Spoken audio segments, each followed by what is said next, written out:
Assalamualaikum warahmatullahi wabarakatuh. Perkenalkan, nama saya Deni Fitri Yusnita Beramu. Nama saya Davalia Islah Putri Kaedah. Kami dari kelompok 6 ingin mempresentasikan tentang perkembangan peradaban Islam di Thailand.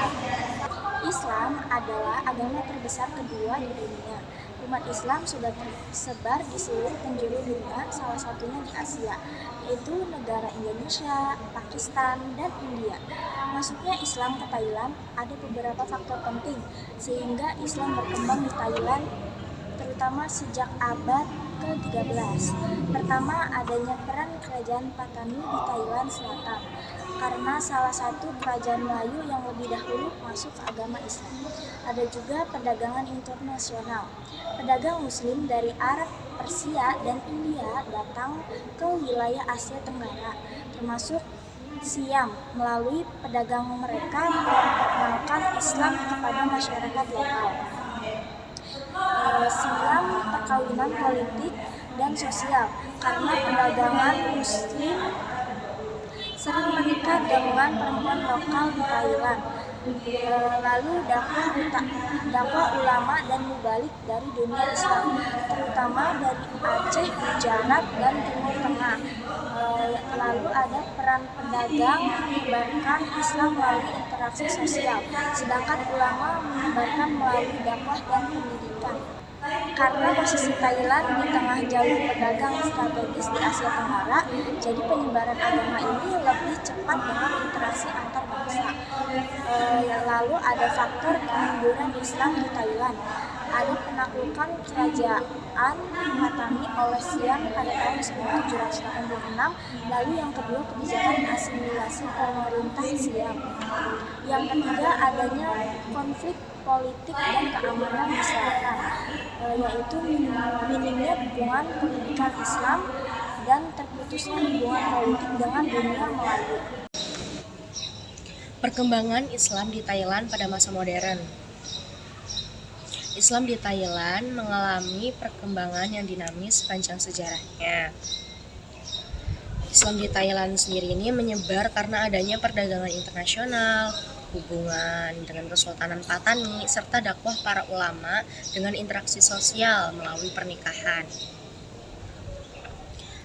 Tapi kejayaan Islam di Thailand sendiri ini sempat mengalami kemunduran akibat penaklukannya Patani oleh Siam. Karena penaklukan itu kan ada kebijakan asimilasi budaya, lalu karena politik dan juga ketegangan keamanan di wilayah selatan sendiri, serta lemahnya pendidikan agama beberapa waktu juga. Tapi pada memasuki abad ke-20, keadaannya itu mulai berubah karena pemerintah Thailand sendiri ini memberi pengakuan resmi terhadap Islam sebagai salah satu agama di negara tersebut. Lalu ada pembentukan Central Islamic Council of Thailand dengan dewan Islam di tingkat provinsi yang bisa membantu memperkuat posisi hukum umat Islam dan memberikan ruang. Karena pengakuan ini sendiri tuh bisa menjadi hal penting bagi kebangkitan komunitas Muslim. Perkembangan Islam di Thailand ini juga bisa terlihat dari bertambahnya jumlah masjid yang hingga lebih dari 3.500 di Thailand, terutama kawasan selatan. Lalu berdirinya sekolah-sekolah Islam modern yang didirikan dengan sistem pendidikan perpaduan antara ilmu agama dan juga umum. Kebebasan Muslim dan beribadah juga mulai berterbaran yang menunjukkan bahwa mereka ini dapat mempraktikkan keyakinan secara terbuka di Thailand. Di era modern ini komunitas Muslim di Thailand semakin aktif di berbagai bidang kehidupan, apalagi generasi muda itu mulai tampil sebagai tokoh dalam pendidikan, politik, ekonomi, dan media, sehingga membuat citra positif bagi agama Islam itu sendiri. Hubungan internasional Islam Thailand dengan negara-negara Muslim serta pertumbuhan sektor ekonomi halal itu bisa memperkuat posisi umat Islam dan meningkatkan kesejahteraan masyarakat Muslim di Thailand.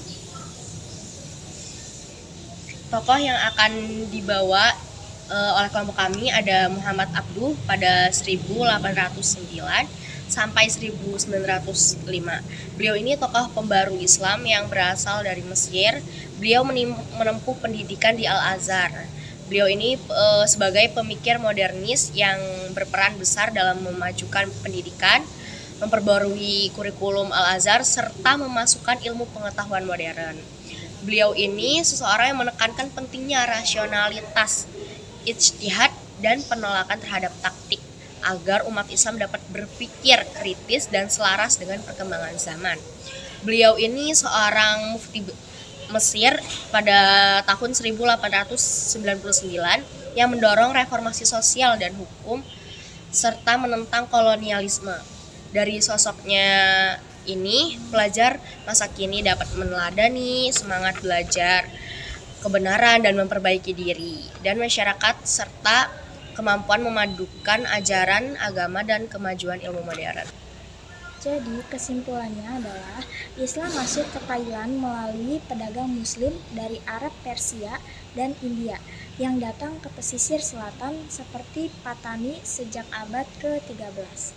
Mereka berdagang, menetap, dan menikah dengan penduduk lokal sehingga ajaran Islam menyebar secara damai dan munculnya Kesultanan Patani dan tokoh penting seperti Syekh Ahmad Qomi dan pada masa Ayutthaya memperkuat komunitas muslim dan dari sinilah Islam berkembang dan bertahan di Thailand hingga sekarang. Begitulah presentasi dari kelompok kami. Kurang lebihnya mohon maaf. Wassalamualaikum warahmatullahi wabarakatuh.